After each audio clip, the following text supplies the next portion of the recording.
So yesterday on Meet the Press, Senator Amy Klobuchar, Bill Maher's favorite candidate for president, had a few things to say regarding the assassination, because let's be honest, he was killed.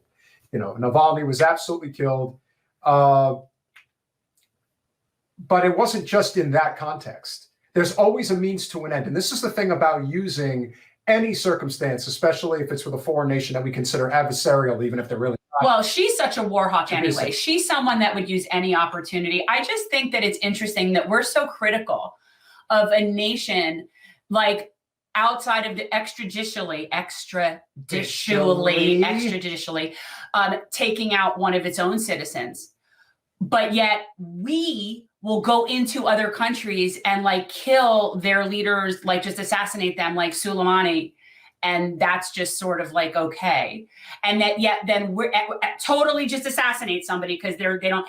But, and again, I'm not saying it's okay, whatever Russia did to kill this man. I don't know, but it just seems like, how is it newsworthy that that kind of shit happens when it happens all the time? And here's why, when these types of things happen and the reactions that you get from people in the Beltway, it's always very telling that there are casualties of war or casualties of warfare.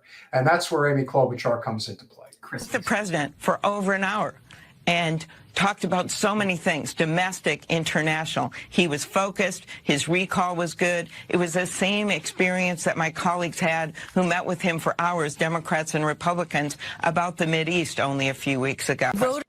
So this is the thing.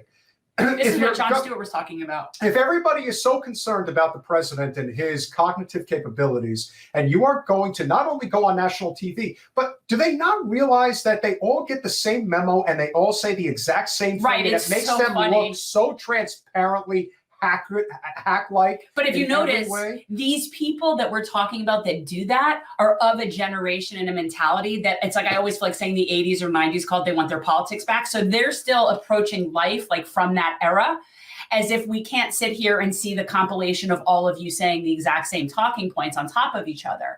It's almost like she doesn't realize that she's not standing behind the curtain anymore. Like, that's how ridiculous it is. That's Amy for you. Here we go. Say they don't feel it. They're not feeling the impacts, the numbers, the figures that you're talking about. They don't feel it in their pocketbooks when they go to the grocery store to buy groceries. Okay, well, there are many challenges in front of us, and people are going to have to decide if they want to go back to that chaos or look at someone that actually has the proof points of working on bringing costs down. Our job right now, if you talk about... What costs are down? So when you're alluding to this idea of, all right, I'm going to try this talking point. I'm going to say that inflation's really not that bad. Cost of living's not that bad.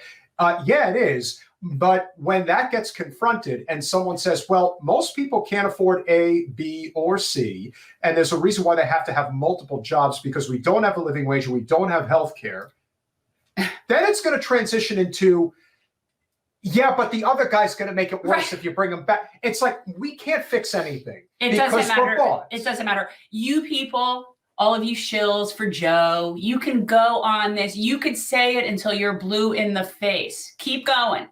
His legacy is genocide. Yeah, that's going to be really hard to and the truth is, you can't scare the people who are seeing that something else is scarier. Because really, at this point, it's, you know what? I just recently heard a really good, and this comes from Malcolm X. It does not come from me, and it's definitely not like a verbatim quote, but the idea of that you stab somebody in the back, somebody stabbed in the back, okay? And the Republicans want to just leave the knife in. The Democrats are willing to pull it out 3 inches for you. And it's just, I have a better but it's like, what difference does that make? I have a better analogy. Okay. Republicans stab you in the front, right in the heart.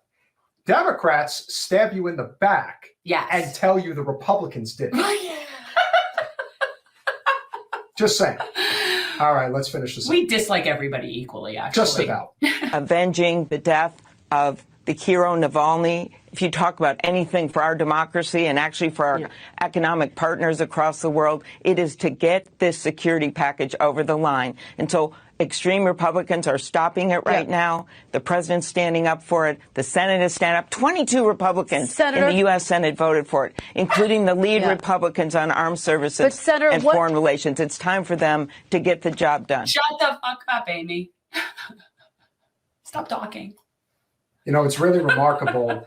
And thank you for that, Colin. I needed to be reminded of just how close Amy Klobuchar is with one of the biggest warhawks in the House, which is and I am, you know, I hate talking about like the physical stuff, but their hair is both so unfortunate that I feel like maybe that's why they can commiserate. Like, here's the thing: when I look at Amy Klobuchar, seriously, I look at her, and she's not like an unattractive person. She's really not. She's not unattractive, but she just looks so matronly. Like I feel like she needs. Bill Maher's in love with her. It's so gross. Yeah. If she needs a makeover, like to me, she is screaming for a makeover, but she needs to take her little war hawk mongering self and go preach that crap elsewhere. And again, if Joe is so cognizant and sharp, why isn't anybody filming that? And I agree with Jon Stewart. And I have still maintained for the longest time, despite what you don't like my music or any other classic liberal has to say about Donald Trump and how he's the end-all be-all evil of our day. And the fact of the matter is, if you were to rewind the clock 10 years, maybe even we'd have to go back a little bit longer, even though I've always said that when it comes to war,